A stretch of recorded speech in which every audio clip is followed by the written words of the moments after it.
The Ethereum merge has happened. It has occurred. Let's talk about what that means for you and your Ethereum.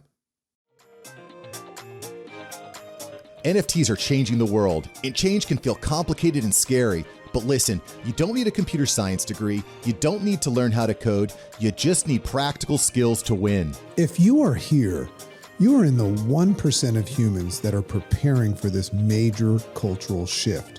We're going to keep it fun. We're going to keep it light. We're going to make it practical. Welcome to NFTs Made Simple.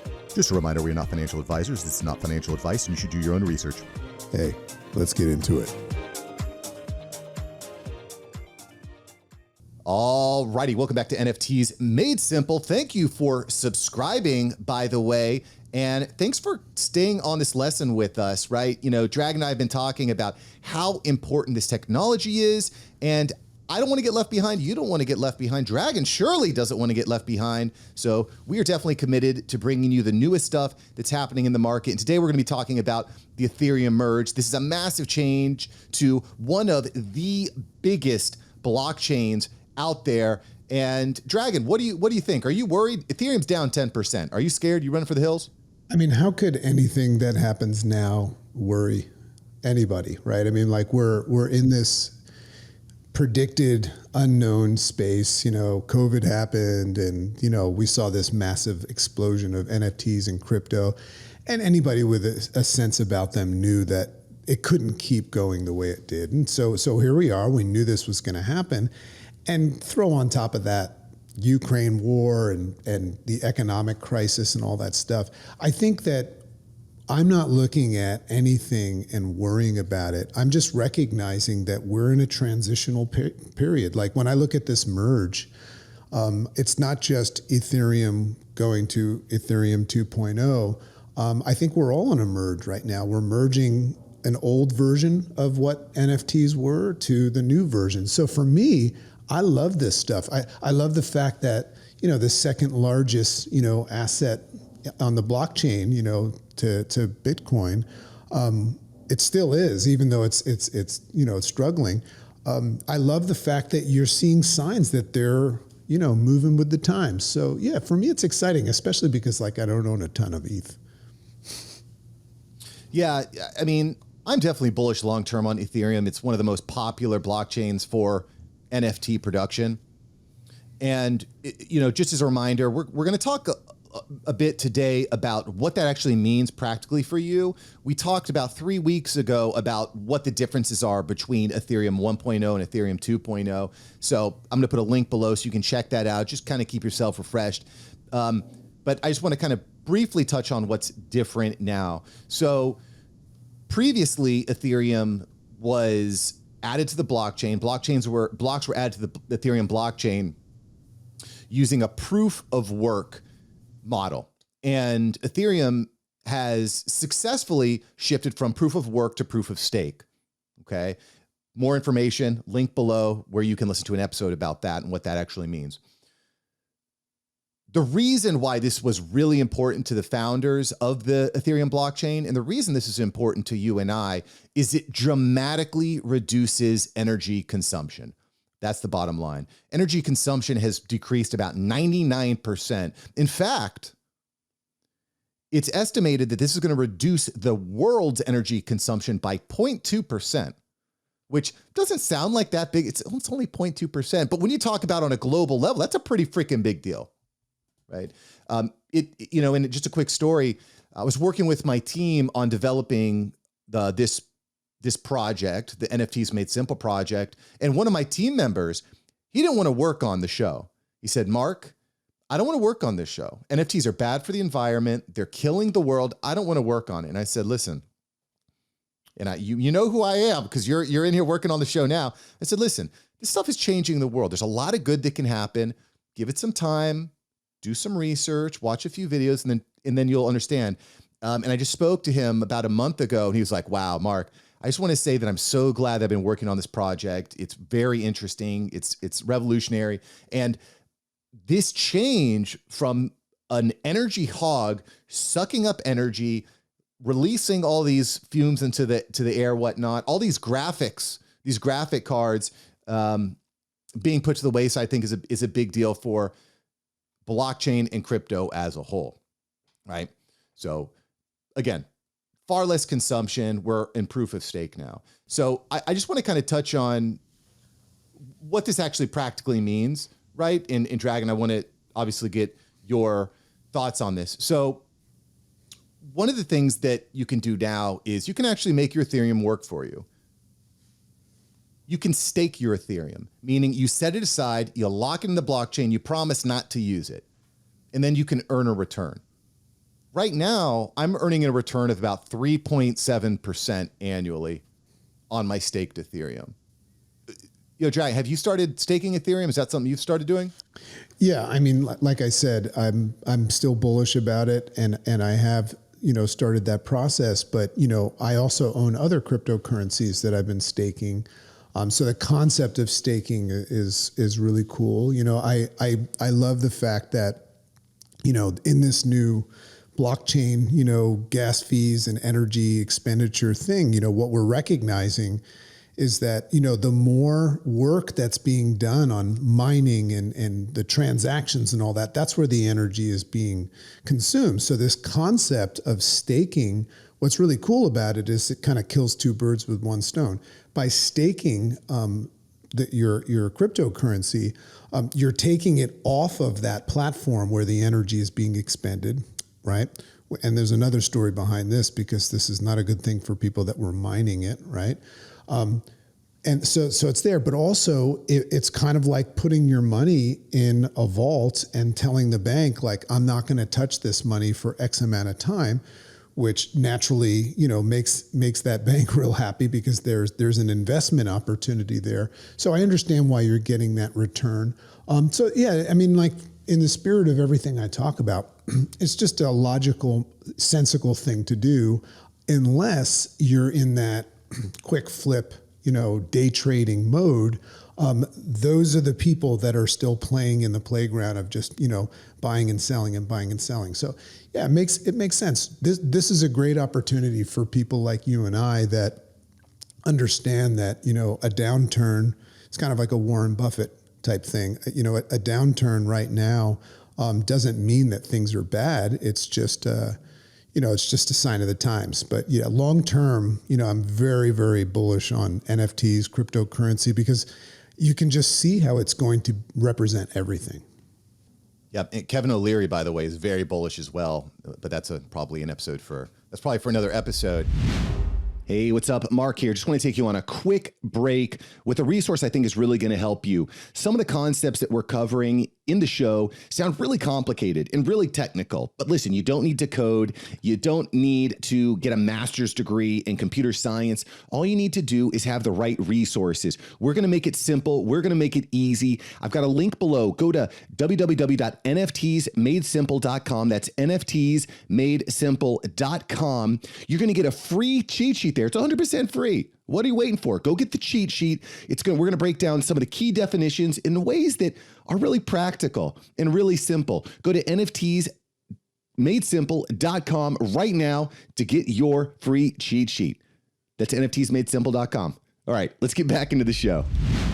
And I do just want to encourage everyone, this merge. So let me first start by saying this. There is no Ethereum 1.0. There is no Ethereum 2.0. There is just Ethereum. That's all you need to know. You don't need to say, well, do I need to convert my 1 to 2? You don't need to actually do anything. You don't have to do anything with your Ethereum. It's still there. It's still locked into the blockchain. You're good. However, if you want to get some return from your Ethereum, you can stake it and you'll get a return back. Averages range between 2 to 20% annually. And also worth noting, most of the major platforms, FTX, Coinbase, etc., they're going to give you the option of staking it right there. So it's a very simple thing to just hit the stake button. You've staked it. Also worth noting, if your Ethereum is staked, you can't get it back. It's stuck. It's locked into the blockchain. The Ethereum platform is going to be releasing another software update at some point in the future. I don't know exactly when. It's going to be called the Shanghai update. And when that release occurs, then you're going to have the opportunity of getting your Ethereum back. So I think it's important that that we notate this. You can get a return from your Ethereum when it's staked, but you lose your liquidity. You cannot withdraw it at this time. It's going to be stuck there. So important to know. And that's, that's something that will obviously, as you said, be upgraded, and other cryptocurrencies have the ability to stake, and that's not always the case. So this is a new thing for Ethereum, because I have my stuff staked with, like, say, Cardano, and I can actually determine how long I want to have it staked. So that's really important. But you brought up something interesting that makes me wonder, because one of the biggest problems, and I know a lot of our listeners are those people that are excited about this, whether they're entrepreneurs or just regular Joes like you and I that see all of this stuff happening and want to get involved. So that's a big part of our listeners. Just this idea of staking and committing to cryptocurrency on that level. I would assume that people right now, because we saw Ethereum take a little bit of a dip, but there's still all of these problems that people have, and we hear about it. People are freaked out by the process, all these things that you need to do to even buy cryptocurrency, and now there's this new thing called staking. So one of the reasons Mark and I, built this podcast, if you go back to the beginning, we help you through that process. It's actually not complicated. It's just new and different for you. But I like the idea of, cleaning all that stuff up. And one of the things that I'm seeing starting to happen now, just as you said, is not making the staking component complicated. Like if I buy cryptocurrency, like let's say I use like Coinbase and I buy, Ethereum, I should be able to hit a button and commit to staking it right there, rather than needing another app and stuff. So I'm excited. That's a sign of the times as well. I'm excited about moving into this space where it's easier to do it, and less complicated. Because when I started investing in cryptocurrency and with my keywords and all of that stuff that we used to talk about, that frightened me. And it was one of the reasons that I stood back from it. So it's exciting to see some of those new things advancing. And also, there's a big surge of, this is where I'm fascinated with, security companies that are moving into the space that are protecting people and stuff. So I think once we get out of this winter and things pick back up, it's going to be a more efficient system for the new person to enter. You know what I'm saying? Yeah. So three things. Making NFTs, blockchain more approachable and easier, less friction, very important. That's what's going to blow things up. In addition to maybe bringing in major corporate interests into the space, if Disney, for example, releases a set of NFTs, people will be like, okay, we're are going to start getting in on it. B, and I think this is something that's really big. Every time someone talks about cryptocurrency, they almost always are going to notate the energy consumption that's required from it. So this is a huge step in overcoming that boundary. So I think that this merge is super important. Then thirdly, bro, don't throw me in a regular Joe box, man. I'm over here. Listen, this is why the show is important, I think, because you're an advanced Joe. Listen, my podcast agency is growing very rapidly. Just in the past 2 weeks, I landed 2 new clients, several new group members for my paid pro community. I'm getting, anyway, I don't want to go into all the things I'm doing, but I refuse to be put in a limiting belief box. And I do think that that's why it's really important, ladies and gentlemen, boys and girls, dogs and cats, that you're tuning into this show regularly. Because on the 5-year plan, this stuff is game changing. Do you want to stay relevant in your job? You need to know this stuff, because the 20-year-olds coming up behind you, they get it, and they're coming for your lunch, right? If you're a business owner and you're trying to innovate and stay a step ahead, you need to know this stuff. And I'm not saying it to scare you, but the blockchain technology, metaverse technology, this is how wealth is going to be built, right? So, don't let Dragon put a limiting belief on you. I'm playing with Dragon, by the way. He's definitely not a limiting belief. I was just trying to pretend I was humble for a second. That's all. Don't you dare. Don't you dare. Don't you dare.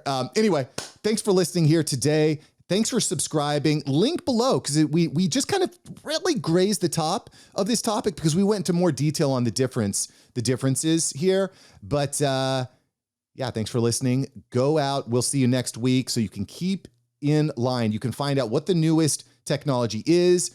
You don't need to spend your entire week researching and reading. Just plug in once a week for a half hour, and we're going to make sure you get what you need. Dragon, any closing thoughts? I'd just like to say how much fun this has been.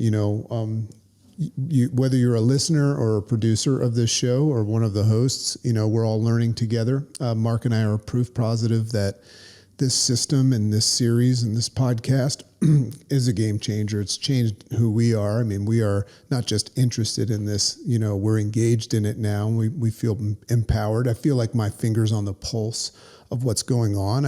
I no longer feel like something's going to happen and I'm going to miss it. So I'm very, very grateful for this. And, to the people out there, just recognize that we're here for you, and whether it's metaverse, cryptocurrency, NFTs, we have our interest and we're looking, but we love when we hear from you. A lot of people are reaching out and saying, hey, I really like this episode. We're noticing a trend that people are very interested in the metaverse, and so are we. So please reach out to us and let us know what you'd like to learn about, what you'd like to hear about, because this show is for you.